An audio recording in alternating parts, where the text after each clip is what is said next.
Chess নম্বর 38 আর এটা রূপ হচ্ছে ছত্রপতি শিবাজি মহারাজ। শিবাজি মহারাজের আদলে এই রূপটাকে ধারণ করা হয়েছে। ঘোড়ার উপরে যে রূপটা হলো চেস নম্বর 59 আর এটা রূপ হচ্ছে যীশু খ্রিস্ট। যীশু খ্রিস্টের আদলে এই রূপটাকে সজ্জিত করা হয়েছে।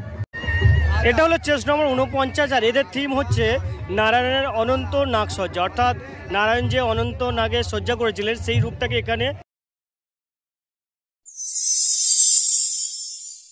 গতকাল আমি তোমাদেরকে একটা রূপসজ্জার ব্লগ দেখিয়েছিলাম, যে রূপসজ্জাটা আয়োজিত হয়েছিল নন্দনপুর সবুজ সংঘের পরিচালনায় নন্দনপুরেতে। তো সেই রূপসজ্জার প্রথম পার্টটা তোমাদের দেখিয়েছিলাম, কারণ প্রচুর প্রতিযোগী সেই রূপসজ্জায় অংশগ্রহণ করেছিল। আজকের এই ব্লগে আমি তোমাদের পরবর্তী যে রূপসজ্জার প্রতিযোগীরা ছিল সেই অংশটুকু দেখাবো। সম্পূর্ণ ব্লগটা দেখতে থাকো, আর রূপসজ্জার এই ব্লগটাও যদি ভালো লাগে তাহলে লাইক শেয়ার কমেন্ট করে দিও। প্রথম পর্বের রূপসজ্জাটা মোটামুটি শেষ হয়ে গেল, আবার সেকেন্ড পার্টটা হবে। সেকেন্ড পার্টেও অনেক প্রতিযোগী রয়েছে, তারা অংশগ্রহণ করবে এবং তারা তাদের রূপ নিয়ে আসবে। তো সেকেন্ড পার্টটা তোমাদেরকে দেখাবো। সেকেন্ড পার্টের যারা প্রতিযোগীরা রয়েছে তারা কিন্তু আস্তে আস্তে এবার মাঠে প্রবেশ করবে। তো চলো সেকেন্ড পার্টটা তোমাদেরকে দেখাই। রূপসজ্জার দ্বিতীয় ইভেন্টটা এবার শুরু হচ্ছে। সমস্ত প্রতিযোগী অর্থাৎ দ্বিতীয় রাউন্ডের যে প্রতিযোগীরা আছে তারা কিন্তু এসে গেছে, তারা তাদের রূপগুলোকে ধারণ করছে।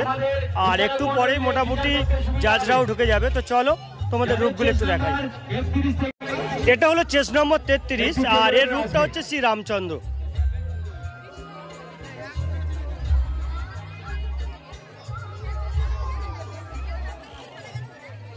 চেস নম্বর 38 আর এটা রূপ হচ্ছে ছত্রপতি শিবাজি মহারাজ। শিবাজি মহারাজের আদলে এই রূপটাকে ধারণ করা হয়েছে। ঘোড়ার উপরে যে রূপ সেজেছেন তিনি রয়েছেন, আর ছত্রপতি শিবাজির আদলে কিন্তু এই রূপটাকে সজ্জিত করা হয়েছে।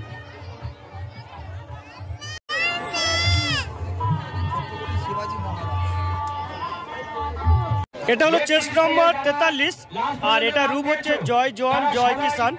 একদিকে জওয়ান রয়েছে অর্থাৎ ভারত যে আর্মি সেটা রয়েছে, আর একদিকে রয়েছে কিষান অর্থাৎ কৃষি কাজ করেন যে কৃষক, সেই কৃষক। দুটো রূপকে একসাথে দেখানো হয়েছে এখানে। এটা হলো চেস নম্বর 59 আর এটা রূপ হচ্ছে যীশু খ্রিস্ট। যীশু খ্রিস্টের আদলে এই রূপটাকে সজ্জিত করা হয়েছে।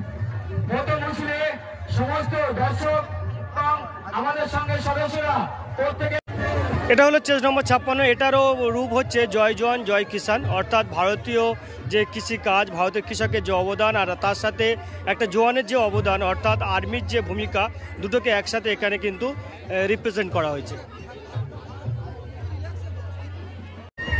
এটা হলো চেস নম্বর 49 আর এদের থিম হচ্ছে নারায়ণের অনন্ত নাগ সজ্জা, অর্থাৎ নারায়ণ যে অনন্ত নাগে সজ্জা করেছিলেন সেই রূপটাকে এখানে সম্পূর্ণরূপে তুলে ধরা হয়েছে।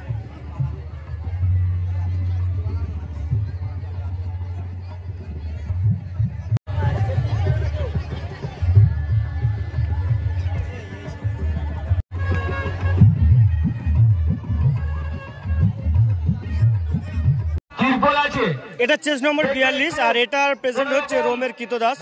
রোমের কৃতদাসদের প্রতি যে অত্যাচার চলতো সেটা মূলত এখানে ফুটিয়ে তোলা হয়েছে।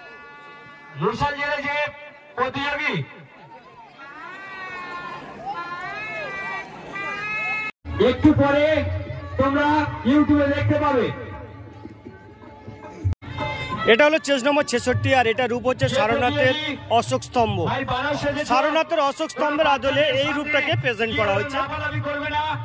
বাচ্চারা ভয় পাচ্ছে, তাই তুমি মাঝখান দিয়ে ঘুরতে পারো। এটা চেস নম্বর 36 আর এটার প্রেজেন্ট হচ্ছে ছোট খোকা বলে হওয়া সেকেন্ড ইসে কথা কওয়া, অর্থাৎ সহজ পাঠের যে থিমটা সেটা এখানে তুলে ধরা হয়েছে। দক্ষিণ দিকে প্রতিযোগী আসনে একজন বসে আছে ভাই। এটাতেও দেখানো হয়েছে রোমের কৃতদাস প্রথা। এটা চেস নম্বর হচ্ছে 34। এখানে যে কৃতদাসের ব্যাপারটা ছিল, রোমে মানুষের ওপর যে অত্যাচার, সেটাই মূলত এখানে প্রেজেন্ট করা হয়েছে।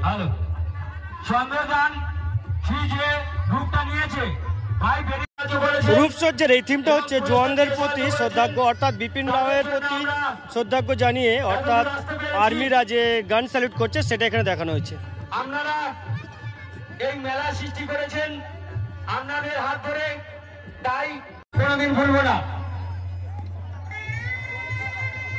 এই 61 নম্বর চেস নম্বরও দেখানো হয়েছে জয় জওয়ান জয় কৃষক, অর্থাৎ ভারত মায়ের দুই সন্তান জওয়ান এবং কৃষক কীভাবে দেশকে রক্ষা করে।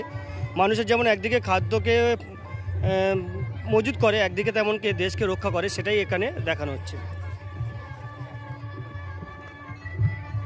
এটা হলো রবীন্দ্রনাথ ঠাকুরের সহজ পাঠের একটা অংশ, রিকার রি ঘন মেঘ বলেরই দিন বড় বৃষ্টি, অর্থাৎ বর্ষাকালে বাংলার যে পরিস্থিতিটা হয়, বাংলার যে পরিবেশ হয়, সেটাই মূলত এখানে দেখানোর চেষ্টা করা হয়েছে। ওই তো পাবনগাজী ইন্দ্রজিৎ মন্ডল। এই রূপসজ্জাটাতেও ছত্রপতি শিবাজির রূপ ধারণ করা হয়েছে। ছত্রপতি শিবাজি মহারাজের আদলে এই রূপসজ্জাটাও প্রেজেন্ট করা হয়েছে। একটু আমাদের স্টেজের উপরে আসবে। সোনার বাংলা জুয়েলার্স।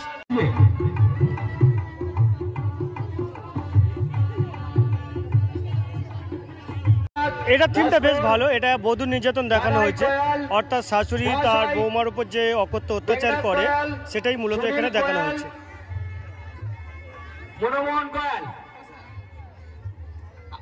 মহাশয়রা, আপনারা খুব তাড়াতাড়ি, সুমন কয়াল।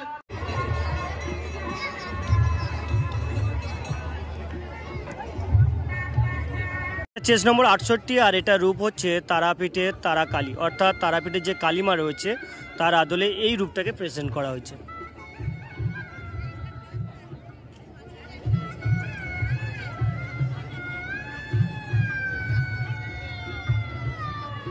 এই রূপটাতে দেখানো হয়েছে সতীদাহ প্রথা, অর্থাৎ প্রাচীনকালে সনাতন ধর্মের যে সতীদাহ প্রথাটা ছিল সেটা মূলত এখানে প্রেজেন্ট করা হয়েছে।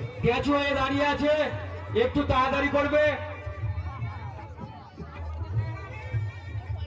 জেনারেলম্যান কৃষ্ণেন্দু একটু মঞ্চের পিছনে চলে আসবে।